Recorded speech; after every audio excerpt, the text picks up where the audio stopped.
مناسب نہیں ہیں۔ وَلَا تَنْهَرْهُمَا، اور انہیں مت جھڑک۔ تو یہ بھی والدین کے حقوق میں سے ایک ہے کہ ان کو جھڑکا نہ جائے، ان کو سلب نہ کیا جائے،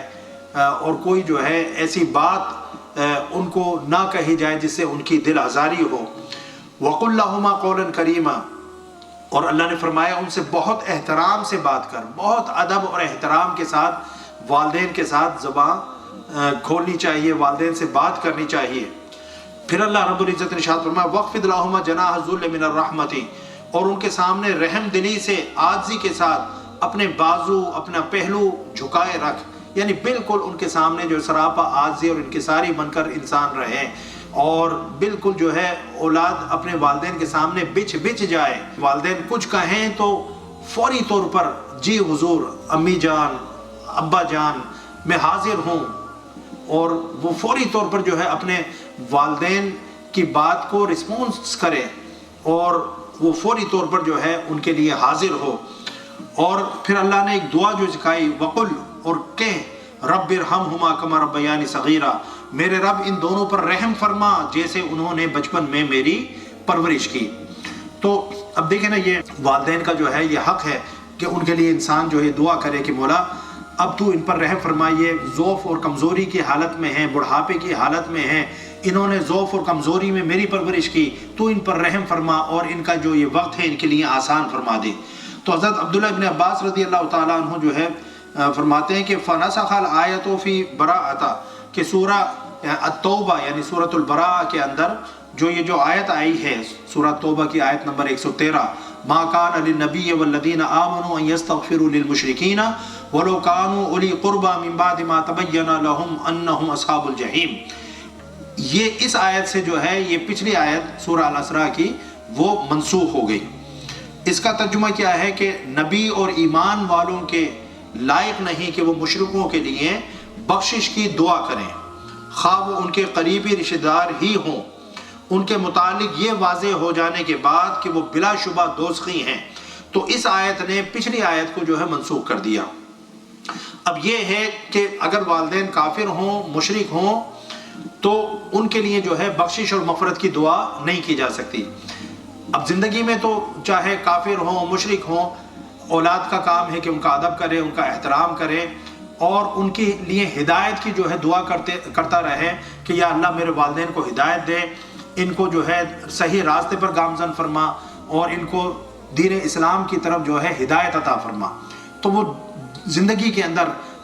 والدین کے لیے دعائے ہدایت جو ہے وہ کرتا رہے، اور اگر والدین بے عمل ہیں تب بھی ان کے لیے دعا کرے کہ یا اللہ میرے والدین کو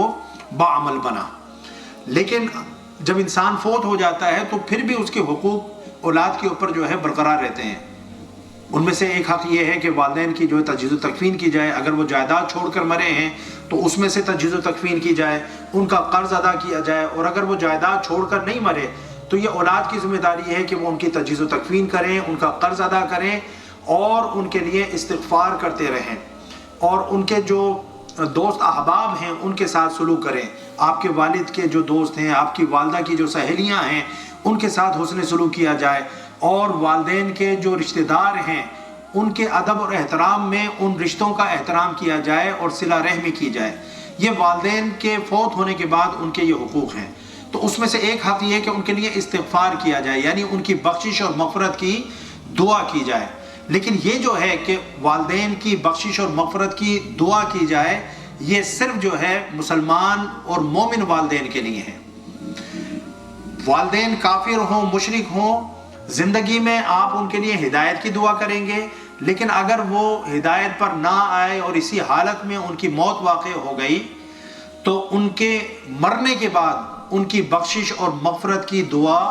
نہیں کی جا سکتی، کیونکہ بخشش اور مغفرت کی دعا صرف اور صرف جو ہے مومن اور مسلمان والدین کے لیے ہی ہے،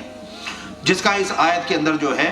حالانکہ اس میں والدین کا نام نہیں لیا گیا، لیکن اولو القربہ جب کہا گیا کہ یعنی کہ جو قریبی رشتہ دار ہیں، تو والدین جو بطریق اولا اولو القربہ کے اندر وہ شامل ہیں۔ تو حضور نبی اکرم صلی اللہ علیہ وسلم نے بھی جو ہے اس بات سے جو منع فرمایا۔ حضرت ابراہیم علیہ السلام نے اپنے والد گرامی یا اپنے چچا جان کے لیے جب بخشش اور مغفرت کی دعا مانگی تو اللہ رب العزت نے آپ کو بھی روک دیا، کیونکہ ان کے جو چچا جان تھے وہ بت تراش بھی تھے اور بت پرست بھی تھے۔ اسی طریقے سے حضرت نوح علیہ السلام کا بیٹا تھا، اور وہ جو ہے آپ کی کشتی میں سوار نہیں ہوا۔ حضرت نوح علیہ السلام نے اپنے بیٹے کے لیے جب دعا کی تو اللہ رب العزت نے جو ہے حضرت نوح علیہ السلام کو منع فرما دیا۔ تو کہنے کا مقصد یہ ہے کہ والدین اگر راہ ہدایت کے اوپر نہ ہو، زندگی میں ان کے لیے ہدایت کی دعا کی جائے، لیکن ان کے ساتھ حسن سلوک کرنا پھر بھی لازم ہے، پھر بھی واجب ہے۔ یہاں تک آیا کہ اگر والدین جو ہے لیٹ سے کہ مشرک ہیں اور بت پرست ہیں اور وہ مندر جانا چاہتے ہیں تو آپ ان کو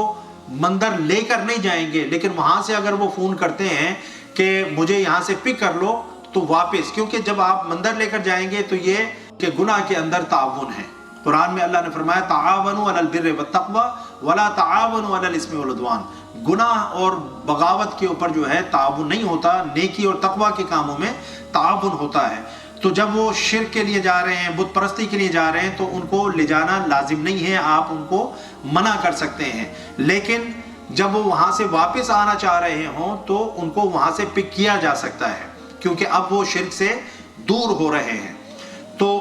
اس کا لب لباب اور خلاصہ یہ ہے کہ والدین جب تک حیات ہیں، زندہ ہیں، ان کا ادب، ان کا احترام، ان کے ساتھ حسن سلوک اور ان کے حقوق کی بجا آوری اولاد کے اوپر لازم ہے۔ اور اگر کوئی مسلمان جو ہے والدین فوت ہوئے ہیں تو ان کی بخشش اور مغفرت کی بعد مرنے کے دعا کرنا بھی لازم اور واجب ہے، کیونکہ اولاد کی جو دعا ہے وہ اللہ تعالیٰ جو ہے والدین کے حق میں قبول فرماتا ہے اور اس سے ان کے درجات بلند فرماتا ہے، ان کے گناہ معاف فرماتا ہے، اور ہماری دعاؤں اور نیک اعمال کو جب ہم بطور ایصال ثواب اپنے والدین کے لیے اللہ کی بارگاہ میں پیش کرتے ہیں، اللہ تعالیٰ اس کے ذریعے سے ان کے درجات بلند فرماتا ہے، ان کے گناہوں کو معاف فرماتا ہے۔ تو اس حدیث سے جو ہمیں یہ پتہ لگا کہ مومن والدین ہوں تو ان کے لیے بخشش اور مغفرت کی بعد مرنے کی دعا کرنی ہے، اور اگر والدین ایمان کے اوپر نہیں مرے، کافر تھے، مشرک تھے، تو پھر جو ہے ان کے لیے بخشش اور مغفرت کی دعا نہیں ہو سکتی۔ اللہ تعالی ہم سب کو دین اسلام کا فہم عطا فرمائے، سمجھ عطا فرمائے، اور احادیث مبارکہ کو پڑھنے، سننے اور سمجھنے کی ہمیں توفیق عطا فرمائے، اور دین کے ساتھ ہمیں تمسک عطا فرمائے۔ وما علیہ الا البلاغ۔ السلام علیکم ورحمۃ اللہ وبرکاتہ۔